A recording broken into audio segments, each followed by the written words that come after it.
ಅರೇ, ನಾವೆಲ್ಲ ಪ್ರತಿದಿನ ಊಟ ಮಾಡ್ತೀವಿ ಅಲ್ವಾ? ಆದ್ರೆ ಈ ಊಟ ಬರೀ ರುಚಿಗೆ ಮಾತ್ರ ಅಲ್ಲ, ನಮ್ ದೇಹನ ಒಂದು ದೊಡ್ಡ ಲೆಗೋ ಮನೆ ತರಹ ಕಟ್ಟೋಕೆ ಸಹಾಯ ಮಾಡುತ್ತೆ ಅನ್ನೋದು ನಿಜಕ್ಕೂ ಒಂಥರ ಮ್ಯಾಜಿಕ್. ಹೌದು, ಖಂಡಿತ. ಈ ಲೇಗೋ ಮನೆನ ದಿನ ಹೊಸದಾಗಿ ಗಟ್ಟಿಯಾಗಿ ಕಟ್ಟೋಕೆ ನಾವು ತಿನ್ನೋ ಆಹಾರನೇ ಮುಖ್ಯವಾದ ಕಚ್ಚಾ ವಸ್ತು. ಅಂದ್ರೆ ನಮ್ಗೆ ಸೂಪರ್ ಪವರ್ಸ್ ಕೊಡೋದೇ ಈ ಊಟ. ಹಾಗಾಡಿ ಇವತ್ತಿನ ನಮ್ಮ ಮುಖ್ಯ ಮಿಷನ್ ಏನಪ್ಪಾ ಅಂದ್ರೆ, ಈ ಆಹಾರ ಹೊಟ್ಟೆಯೊಳಗ ಹೋದ್ಮೇಲೆ ಹೇಗೆಲ್ಲ ಕೆಲ್ಸ ಮಾಡುತ್ತೆ ಅಂತ ನಮ್ಮ ಪುಟ್ಟ ಕೇಳುಗರಿಗೆ ಬಿಡಿಸಿ ಹೇಳೋದು. ಕರೆಕ್ಟ್. ನಮಗೆಲ್ಲ ಸಾಮಾನ್ಯವಾಗಿ ಊಟ ಅಂದ್ರೆ ಒಂದು ಬ್ಯಾಟ್ರಿ ತರ.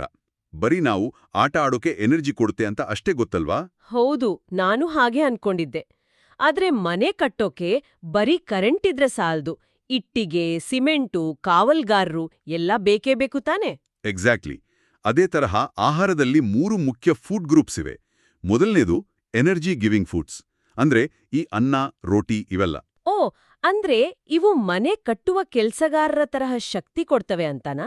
ಹೌದು. ಇನ್ನು ಎರಡನೇದು ಬಾಡಿ ಬಿಲ್ಡಿಂಗ್ ಫುಡ್ಸ್, ಅಂದ್ರೆ ದಾಲ್, ಪನೀರ್, ಹಾಲು. ಇವೆಲ್ಲ ನಮ್ಮ ಸ್ನಾಯುಗಳನ್ನು, ಮೂಳೆಗಳನ್ನು ಕಟ್ಟುವ ಗಟ್ಟಿಮುಟ್ಟಾದ ಇಟ್ಟಿಗೆಗಳು. ಅರೆ ವಾ! ಮತ್ತೆ ಮೂರನೇದು ಪ್ರೊಟೆಕ್ಟಿವ್ ಫುಡ್ಸ್ ಅಲ್ವಾ? ಅಂದ್ರೆ ಈ ಹಣ್ಣು ಮತ್ತು ತರಕಾರಿಗಳು. ಕರೆಕ್ಟ್. ಇವು ನಮ್ಮ ದೇಹದ ಮನೆಗೆ ಕಾಯಿಲೆಗಳು ಬರದಂತೆ ಕಾಯುವ ಸೆಕ್ಯೂರಿಟಿ ಗಾರ್ಡ್ಸ್ ಇದ್ದ ಹಾಗೆ. ಆದ್ರೆ ನನ್ಗೊಂದು ಡೌಟ್. ಈಗ ಮೈದಾನದಲ್ಲಿ ಓಡಾಡಕ್ಕೆ, ಆಟವಾಡಕ್ಕೆ ಬಹಳ ಇಷ್ಟ ಅಂತ ಇಟ್ಕೊಳ್ಳಿ. ಬರೀ ಅನ್ನ, ರೋಟಿ ಅಂದ್ರೆ ಎನರ್ಜಿ ಗಿವಿಂಗ್ ಫುಡ್ಸ್ ಮಾತ್ರ ತಿಂದ್ರೆ ಸಾಲ್ದಾ? ಹಾಗೆ ತಿಂದ್ರೆ ದೇಹದ ಮನೆಯಲ್ಲಿ ಬರೀ ಓಡಾಡುವ ಕೆಲಸಗಾರರು ಮಾತ್ರ ಇರ್ತಾರೆ. ಗೋಡೆ ಕಟ್ಟಲು ಇಟ್ಟಿಗೆ ಇರಲ್ಲ, ಕಾಯಿಲೆಗಳಿಂದ ಕಾಯಲು ಸೆಕ್ಯೂರಿಟಿ ಗಾರ್ಡ್ಸ್ ಕೂಡ ಇರಲ್ಲ. ಓಹೋ, ಅಂದ್ರೆ ಸ್ವಲ್ಪ ಗಾಳಿ ಬಂದ್ರೂ ಅಥವಾ ಸಣ್ಣ ಜ್ವರ ಬಂದ್ರೂ ಆ ಮನೆ ಬಿದ್ದೋಗುತ್ತೆ ಅಂತ ಆಯ್ತು. ಹೌದು. ಅದಕ್ಕೆ ನಮ್ಗೆ ಬ್ಯಾಲೆನ್ಸ್ ಡಯಟ್ ಬೇಕು. ಊಟದ ತಟ್ಟೆಯಲ್ಲಿ ಅರ್ಧದಷ್ಟು ಜಾಗ ಈ ಸೆಕ್ಯೂರಿಟಿ ಗಾರ್ಡ್ಸ್, ಅಂದ್ರೆ ಹಣ್ಣು, ತರಕಾರಿ ಇರಬೇಕು. ಉಳಿದರ್ಧದಲ್ಲಿ ಕಾಲು ಭಾಗ ಗ್ರೇನ್ಸ್ ಮತ್ತೆ ಕಾಲು ಭಾಗ ಪ್ರೋಟೀನ್ಸ್ ಇರಬೇಕು. ಇದು ಭಾರಿ ಲೆಕ್ಕಾಚಾರನೇ. ಆದ್ರೆ ಈ ಆಹಾರ ಹೊಟ್ಟೆ ಸೇರೋ ಮುನ್ನ ನಾಲ್ಗೆ ಒಂಥರ ಸೆಕ್ಯೂರಿಟಿ ಸ್ಕ್ಯಾನರ್ ತರ ಕೆಲಸ ಮಾಡುತ್ತೆ ಅಲ್ವಾ? ಖಂಡಿತ. ಈ ರುಚಿಗಳು ಬರೀ ಖುಷಿಗಾಗಿ ಅಲ್ಲ, ಅವು ನಮ್ಮ ದೇಹದ ಸಿಗ್ನಲ್ಸ್. ನಮ್ಮ ಆಯುರ್ವೇದದಲ್ಲಿ ಹೇಳುವ ಷಡ್ರಸ ಅಥವಾ 6 ರುಚಿಗಳನ್ನೇ ಗಮನಿಸಿ. ಅಂದ್ರೆ ಈ ಸ್ವೀಟ್ ರುಚಿ ತಿಂದ ತಕ್ಷಣ ಮೆದುಳಿಗೆ ಓ, ಇಲ್ಲಿ ಬಹಳ ಎನರ್ಜಿ ಇದೆ ಅಂತ ಗೊತ್ತಾಗುತ್ತೆ ಅಲ್ವಾ? ಹೌದು. ಹಾಗೆ ಹಾಗಲ್ಕಾಯಿಯ ಬಿಟರ್ ರುಚಿ ಸಿಕ್ಕಾಗ ಹುಷಾರ್, ಇದು ಔಷಧ ಅಥವಾ ವಿಷ ಆಗಿರಬಹುದು ಅಂತ ದೇಹ ಎಚ್ಚೆತ್ಕೊಳ್ಳುತ್ತೆ. ವಾವ್, ನಮ್ಮ ದೇಹ ಎಷ್ಟು ಸ್ಮಾರ್ಟ್! ಇದೇ ರೀತಿ ಸೌರ್ ಅಂದ್ರೆ ನಿಂಬೆಹಣ್ಣು, ಸಾಲ್ಟಿ ಅಂದ್ರೆ ಉಪ್ಪು, ಪಂಜೆಂಟ್ ಅಂದ್ರೆ ಖಾರವಾದ ಶುಂಠಿ, ಮತ್ತೆ ಆಸ್ಟ್ರಿಂಜೆಂಟ್ ಅಂದ್ರೆ ಬಾಳೆಕಾಯಿಯ ಒಗರು ರುಚಿ.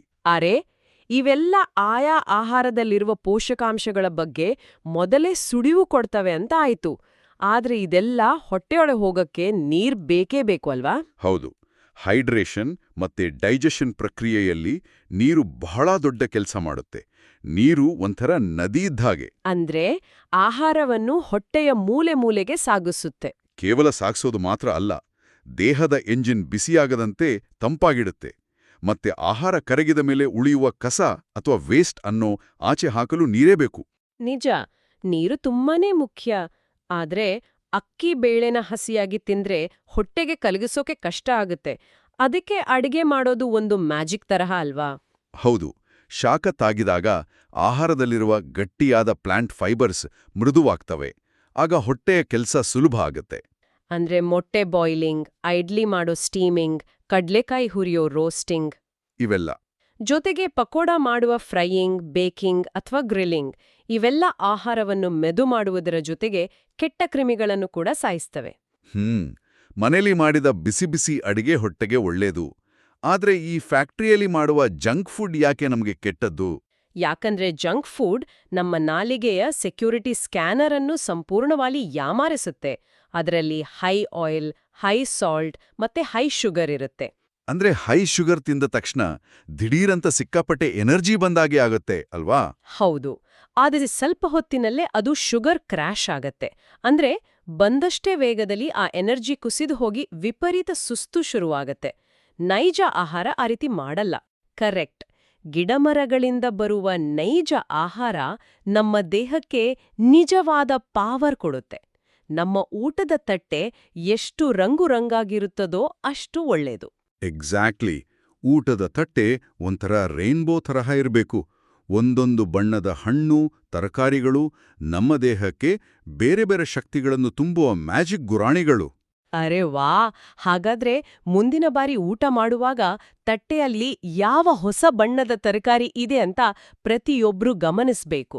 ಹೌದು, ಪ್ರಕೃತಿಯಲ್ಲಿ ಇನ್ನೂ ಎಷ್ಟೋ ಬಣ್ಣದ ತರಕಾರಿಗಳಿವೆ. ಖಂಡಿತ.